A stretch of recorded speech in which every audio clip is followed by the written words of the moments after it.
tous, aujourd'hui on va parler d'un sujet qui est connu de tout le monde, la colère, mais décrite et expliquée d'une manière originale par un psy ESO. On l'écoute de suite.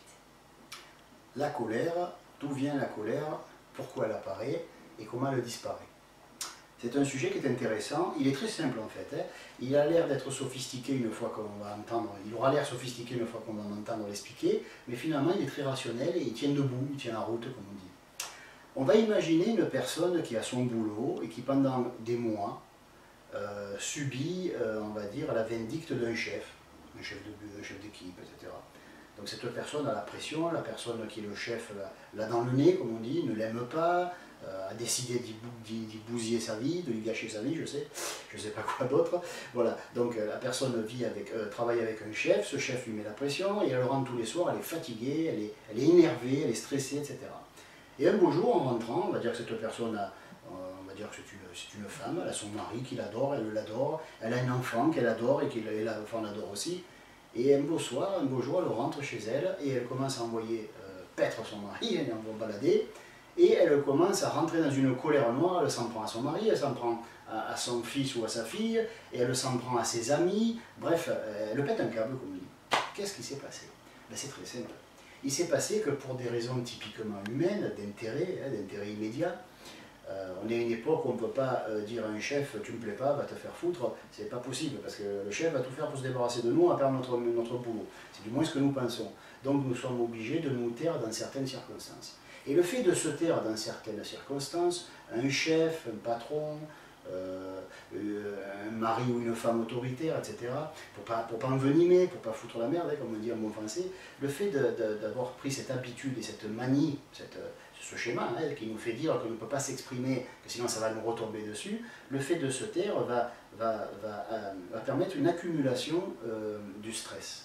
Et cette accumulation, à un moment donné, ben, la soupape va être pleine et il va y avoir comme si le couvercle de la marmite allait exploser, parce que justement de soupape il n'y en a pas, on ne s'est pas lâché régulièrement, on n'a pas fait des petits P avec le chakra coronal, comme on dit, en psy ESO. Donc du coup, comme on n'a pas lâché la vapeur, ben, ça pète un jour. Et à ce moment-là, ben, on va se venger, entre guillemets, sur nos proches, sur nos amis. Pourquoi sur eux? Ben, parce que c'est la solution de moindre résistance. Si on commence à envoyer promener un chef, il sait qu'il va avoir le dernier mot avec nous, il ne va pas l'entendre cette oreille. Il va essayer de nous écraser littéralement, si on fait mine de vouloir l'envoyer paître. Tandis qu'un parent, un ami, un enfant, bah, c'est acquis d'avance, on sait très bien comment il va réagir, il va essayer d'éluder, il va essayer de fuir la dispute, il va essayer de l'éviter à tout prix, parce que bon, s'il nous aime et qu'on aime la personne, la solution n'est pas non plus d'aller au clash immédiatement et toutes les 30 secondes. Donc en se lâchant sur les personnes que nous aimons ou sur des personnes plus faibles que nous, n'ayons pas peur des mots, ça ne nous donnera pas plus de gerçures aux lèvres, en se lâchant sur les gens que nous aimons et qu'on sait très bien qu'ils ne vont pas nous frapper ou qu'ils ne vont pas nous licencier, en nous lâchant sur les personnes plus faibles que nous, ben nous faisons partir la vapeur. Donc la colère est issue de cette capacité qu'a l'homme à accumuler jusqu'au jour où il n'y arrive plus et qu'il y a tout qui... Le barrage il lâche, et là il y a ce qu'on appelle la colère. Donc la colère c'est un résultat naturel qui permet de ne pas péter un câble et de lâcher les vannes avant d'exploser de l'intérieur. Mais le problème, encore une fois, les gens qui sont coléreux sont des gens qui sont très intolérants envers eux-mêmes. Ils ne s'aiment pas, ou plus exactement ils ne s'aiment plus. Pourquoi? Parce qu'ils ne sont pas cons, c'est pas parce qu'ils sont coléreux qu'ils sont bêtes. Ils savent très bien qu'ils sont lâches envers un patron, un parent, un père, une mère qui craignent, etc.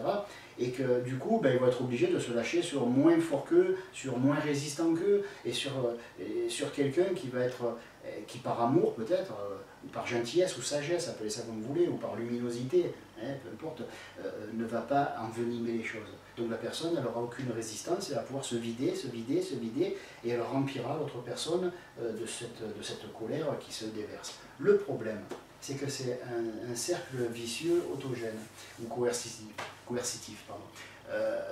Il va arriver une chose, c'est que quand on va se vider sur quelqu'un, lui aussi, il va accumuler donc cette rancune, ce fait qu'il ne peut pas se défendre, cette prise de conscience qu'il est mal placé, qu'il ne peut pas non plus envenimer, et lui aussi il va accumuler de la colère.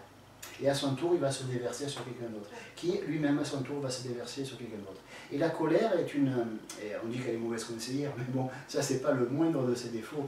C'est pas le moins important. Le plus important des défauts, c'est que la colère est quelque chose qui peut se transmettre de génération en génération. Parce qu'une femme peut se déverser sur sa fille, qui elle-même se déversera sur son fils ou sur sa fille, qui lui-même se déversera sur... On a dit souvent, si un père frappe ses enfants risquent plus tard de frapper leurs propres enfants. Non, c'est pas comme ça qu'il faut le voir. Parce qu'il faudrait vraiment être con pour faire à quelqu'un une chose pour laquelle on est bien placé, pour savoir que c'est pas une bonne chose. Si je suis frappé par mon père, je ne vais pas frapper un enfant parce que je suis bien placé pour savoir ce que ça fait, donc je ne le ferai pas. Par contre, là, il n'y a pas la question d'intelligence ou de raisonnement. C'est quelque chose d'émotionnel, c'est une force terrible qui nous dépasse, c'est une compulsion. Si j'ai accumulé de la rancune, si je me dis, merde, mon père il m'a frappé parce que j'étais petit, je ne pouvais pas me défendre, c'est cette rancune-là qui un jour va faire céder les digues et qui fera que je vais me déverser sur mes propres enfants, les frapper de la même façon, anecdotiquement, que mon père m'a frappé, mais c'est pas ça qu'il faut retenir. Je ne vais pas frapper un enfant parce que mon père m'a frappé, ça c'est de la connerie. Je vais frapper un enfant accessoirement ou l'insulter, peu importe, parce que je n'en peux plus du mal qu'on m'a fait et que la vanne elle le lâche et un beau jour elle va lâcher sur les descendants, sur ceux qui sont plus faibles que moi, etc. Mais je ne le ferai pas sciemment. Il faudrait être un enfoiré pour frapper son gosse alors qu'on a été frappé. C'est tout simplement qu'on n'en peut plus, on a accumulé de la colère, on a accumulé de la rancune, on a accumulé un sentiment d'injustice. Et tout ça, un jour, ça nous bouffe. Tout ça, un jour, il faut que ça cède. Il faut que la vanne, elle s'ouvre et que tout ça se déverse. Mais ce fiel, ce pu qui se déverse sur les autres, il va avoir le même impact que ça a eu sur nous quand nos propres ascendants se sont déversés sur nous. Voilà. Donc il faut savoir que la colère n'est pas une chose qui est mauvaise ou qui est bonne, c'est pas ça la question. Il faut comprendre comment elle fonctionne. Pour empêcher quelqu'un d'être coléreux, il faut lui apprendre comment de temps en temps lâcher un petit jet de vapeur. Voilà. Vous pouvez avoir quelqu'un qui vous terrorise même, de temps en temps il suffirait de dire tu sais ce que tu fais là, ça me terrorise ce que tu fais là, j'espère que ton but c'est de me terroriser parce qu'en tout cas c'est le résultat. Rien que ça, vous avez lâché au moins 10% de la vapeur. Et c'est extraordinaire, parce que l'autre, s'il se trouve insulté, c'est qu'il est vraiment con. Je le répète, vous pouvez dire à quelqu'un, tu sais, je comprends ce que tu me dis, mais là, tu es en train de me terroriser, donc j'espère que c'est ton but. Parce que si ce n'est pas ton but, le résultat, en tout cas, c'est celui-là. D'accord ? Voilà. Alors, si vous avez des questions sur ce sujet, je pense qu'il y en aura. N'hésitez pas à nous les poser à l'adresse qui s'affiche en bas de l'écran. Merci et à bientôt.